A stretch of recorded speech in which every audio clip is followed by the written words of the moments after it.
You know, I really need you to come and get your cat. He's eating up all my cat food, and my cats can't have any. I need you to come and get your cat. Love y'all. Welcome back to College Hill Farm. Well, the heat has hit me pretty hard. So I am way behind on my garden. If you follow the channel, you know that I have multiple sclerosis, and multiple sclerosis and heat are not good bed buddies. So we got 100-degree index days for several days in a row, and I came out and did some things, watered my sweet potatoes and things like that, but I just have not been able to do the other stuff. So let's have a look and see what the garden looks like. Okay, here's where I got on my tomatoes. You'll notice down through there, I only got these first 2 sets with tomatoes on them, but look at them weeds. The weeds are as tall as the tomatoes. So I'm gonna have to get down through there and do something about that. But what I've decided to do, rather than use a hoe, I think I'm gonna use a weed eater. I know, I've never used a weed eater to work in a garden before, but that's where I'm going. It hopefully will allow me to get rid of some of these weeds. Oh yeah, weeding the tomatoes with the weed eater is going pretty good. Okay, it's going pretty good. I don't like it as good as a hoe, but it's going pretty good. Well, it was going pretty good till that. Yeah, good morning. Especially over here on the cage tomatoes, because I can't get to the tomatoes to harm them. So getting rid of these weeds around the cages, the weed eater might be the thing. So I'm going to try that electric weed eater I've got, and that's what I'm going to do for that. Now the corn, oh, let me get up here. Oh, the corn is doing its thing, but this year I didn't plant any tomatoes in the corn, so the corn's got a lot of weeds in them. Again, I may bring that weed eater over here and see what I can do about reducing some of this weed load. Both rows of corn are the same way, but now the little sunflowers, the little new sunflowers, they came up good at the end of the corn rows, so we'll get to test those out. My regular sunflowers, of course you see some weeds, but you notice something? The weeds under the sunflowers are not nearly as prevalent as the weeds in other places, because sunflowers exude a substance to stop other stuff from bothering it. So the sunflowers are looking good. Down here, I've got to finish that row. Something must have happened to my planter, and it got hung. Then over here, right here was my okra, and that 4-year-old okra, none of it came up, so it is gone. So I'm going to have to replant okra. Of course, I've got some 2023 seed. I'll use it. I don't have as much seed, so I can't use my planter. I'll have to hand plant it.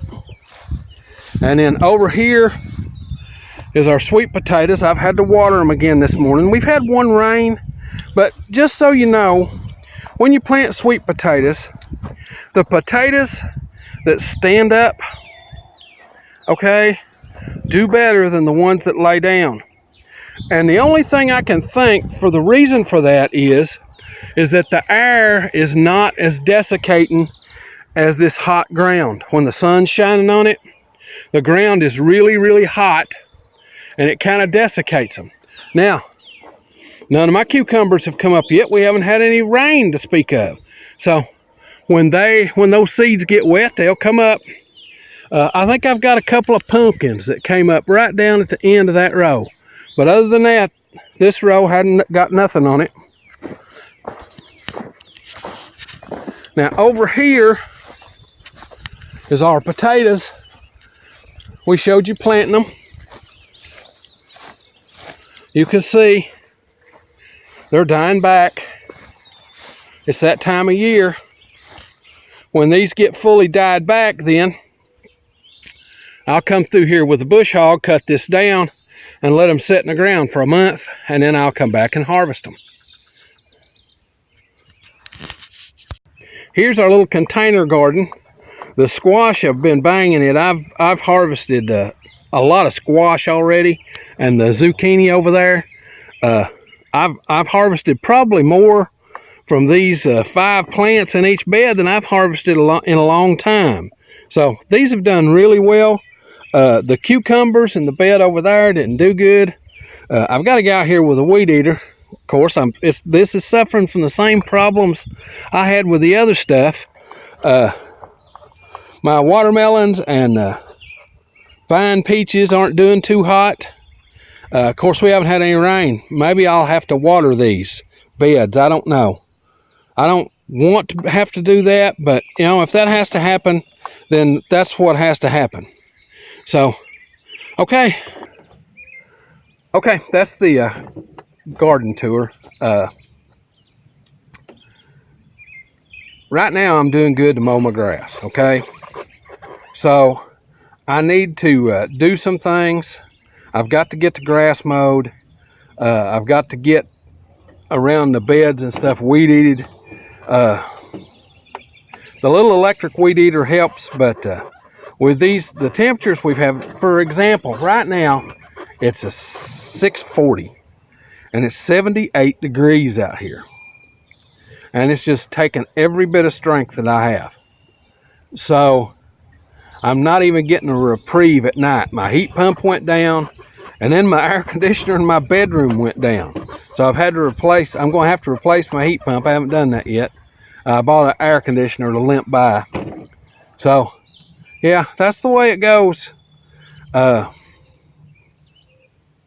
I just have to do what I can do and do the best I can. That's the way you're going to have to do on your homestead. Do the best you can. So if you don't see me for a few days, know that I'm okay. I'm just having some fatigue issues, and I've got to have my infusion next week, so who knows how many days that'll make me down. So, wow, 2 hours and I'm wore out. Yeah, it's about this time of year that I contemplate not doing the channel. Yeah. Whew. I was looking back at my videos, and there's a lot of them where I contemplated just stopping the channel, and it has to do with the summer, and I think it has to do with my mood. I don't know, but it's odd. So yeah, I know this is a chopped up video, but you know, that's where it is. I'm doing the best I can to get stuff done, and I'm falling behind. So that happens every year when it hits 90. It just so happens it hit 90 in June this year. Normally we have 1 or 2 90-degree days, not 14 in a row. So yeah, well, that's where I'm at. Love y'all. All right, now if you like this stuff, this homesteading, do-it-yourself kind of thing, be certain to come on out to the channel, subscribe. We do this homesteading stuff every week, sometimes 1, sometimes 5 videos. Just depends on what's going on in the homestead that week. Now, if you hit the little bell, it'll be right up there. When you come to the channel, it'll notify you when we upload a video. We upload on Sundays, Tuesdays, and Thursdays. And an occasional Saturday, we upload a short. So that's where I'm at. If I don't have a couple of videos, don't mean I wouldn't. It means I just wasn't able to get out and do none. So love y'all.